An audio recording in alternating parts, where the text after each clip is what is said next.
দেবাশিস শাহবাগ, সোহরাওয়ার্দী উদ্যান কিংবা টিএসসি সব জায়গায় মানুষের অবাধ উপস্থিতি এবং অনেক উপস্থিতি এবং সে লোকে লোকারণ্য। মানুষের যে এমন উপস্থিতি সেটি আসলে একটি বার্তা বহন করে। সেই বার্তাটির কথা প্রত্যেকেই বলছেন, সেটি হচ্ছে একটি অসাম্প্রদায়িক বাংলাদেশ এবং সোনার বাংলাদেশ বিনির্মাণের গল্প। সেই সোনার বাংলাদেশ বিনির্মাণের গল্পের নেপথ্যে যারা ছিলেন, অর্থাৎ আমাদের মুক্তিযুদ্ধ থেকে শুরু করে বর্তমান সময় পর্যন্ত যারা কষ্ট করে গেছেন, সবাই কিন্তু তাদের কথা স্মরণ করে গেছেন। এবং সাম্প্রতিক সময়ের যে জঙ্গিবাদ ইস্যুতে বারবার বলা হচ্ছিল বাঙালিকে থমকে দেওয়া হবে, যে জঙ্গিবাদ ইস্যু থেকে বলা হচ্ছিল যে বাঙালিকে আটকে দেওয়া হবে, অর্থাৎ বাঙালি জাতির যে ঐতিহ্য সেটিকে আসলে অনেকটা বিলীন করার একটা অপচেষ্টা বা একটা অপশক্তি সেই তার পিছনে কাজ করছিল।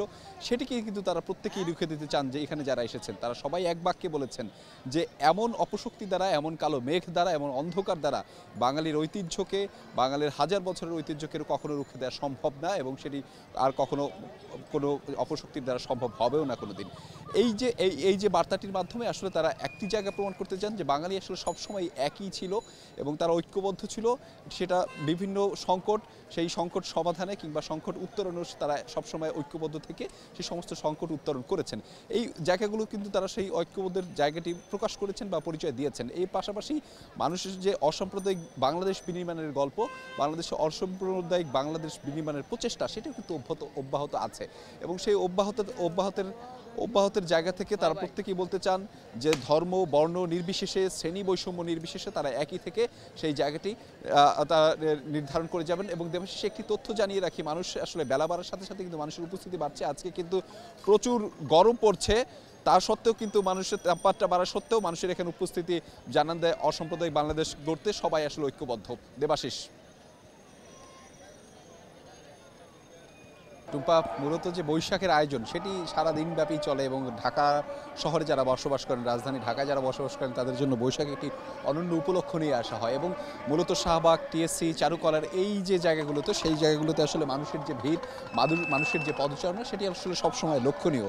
এখানে মানুষ আসে মূলত একটা সম্মিলন ঘটানোর জন্য, একটি মিলন ঘটানোর জন্য, অর্থাৎ এখানে তারা তাদের আত্মীয় স্বজন, বন্ধু বান্ধব, বড় ছোট যারা সবাইকে নিয়ে আসলে কিন্তু একটা মানুষের মিলন মেলা ঘটে এবং এই যে বৈশাখ সেটি আসলে সেই বার্তাই প্রদান করে সব সময়।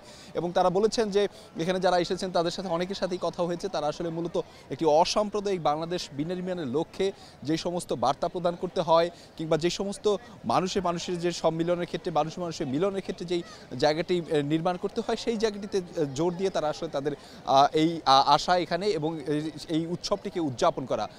টুম্পা, আমি এখানে আসলে বিভিন্ন বয়সের, বিভিন্ন শ্রেণীর, বিভিন্ন পেশার মানুষকে দেখেছি।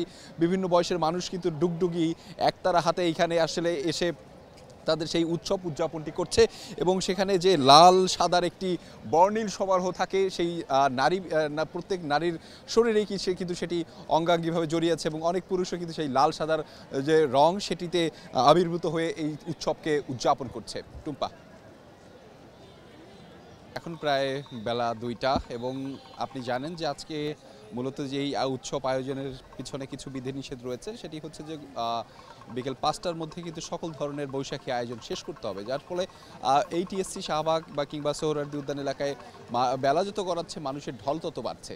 কিন্তু তারপরে হচ্ছে যে একটি বিধিনিষেধ থাকায় মানুষের মধ্যে কিন্তু একটি ধারণা কাজ করছে যে আসলে তারা অনেকটা জায়গায় তাদের বিভিন্ন জায়গায় তারা বিভ্রান্ত হচ্ছেন, আসলে যে ঠিক কটা নাগাদ শেষ হবে বা কিভাবে শেষটা হবে সেটি নিয়ে তারা আসলে বিভ্রান্ততে রয়েছেন। তবে এই যে বিভিন্ন আয়োজনগুলোর মধ্যে রয়েছে, ঢাকা বিশ্ববিদ্যালয়ের মধ্যেই বেশ কিছু সাংস্কৃতিক সামাজিক সংগঠন তারা বৈশাখীর নানা আয়োজন করেছেন। এছাড়া চারুকলার মধ্যেও কিন্তু বেশ কিছু আয়োজন ছিল, নাগরদোলার আয়োজন ছিল এবং সোহরাওয়ার্দী উদ্যানেও যারা এই উৎসবকে বরণ করে নিতে চান, উৎসবকে উদযাপন করতে চান, তাদের জন্য কিন্তু বেশ কিছু আয়োজন রয়েছে। তো সব মিলিয়ে এই পুরো এলাকায় বৈশাখী আয়োজনের নানা অনুষ্ঠান কিন্তু রয়েছে। তবুও যারা এখানে আসছেন উৎসবটি উদযাপনে, তারা বলছেন যে তাদের এই যে আশা কিংবা তাদের যে একত্রে আশা, সেটির পিছনে একটি বার্তা থাকে, সেটি হচ্ছে অসাম্প্রদায়িক বাংলাদেশ কিংবা সকল বাঙালির একত্রের মিলন মেলার জায়গাটি হচ্ছে এটি। এবং সব মিলিয়ে তারা এই যে আগামী